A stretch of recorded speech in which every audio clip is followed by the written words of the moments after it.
আমাদের medicine BD চ্যানেলে আপনাকে স্বাগতম। আপনি কি জানেন জিপট্রিন সিরাপ কিভাবে কাজ করে? এটি কি সব ধরনের সংক্রমণে ব্যবহার করা যায়? শ্বাসকষ্ট, গলা ব্যথা বা চামড়ার ইনফেকশনের জন্য এই ওষুধটি কতটা কার্যকর? দর্শক, আজকের ভিডিওতে আমরা এইসব প্রশ্নের উত্তর জানব এবং জিপট্রিন সিরাপের সঠিক ব্যবহার, পার্শ্ব প্রতিক্রিয়া ও সতর্কতা নিয়ে আলোচনা করব।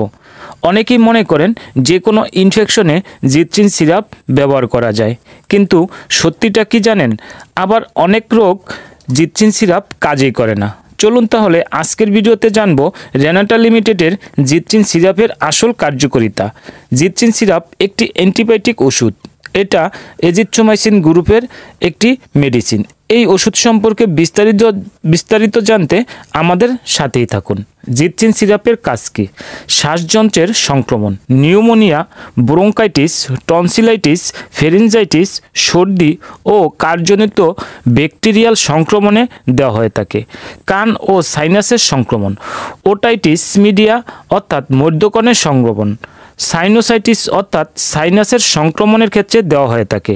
ত্বক ও নরম টিস্যুর সংক্রমণ, যেমন ফোড়া সংক্রমিত ক্ষত, সেলুলাইটিস অর্থাৎ সেলুলাইটিস হলো একটি ব্যাকটেরিয়াজনিত ত্বকের সংক্রমণ যা সাধারণত ত্বকের গভীর স্তর ও নরম টিস্যুতে ছড়িয়ে পড়ে।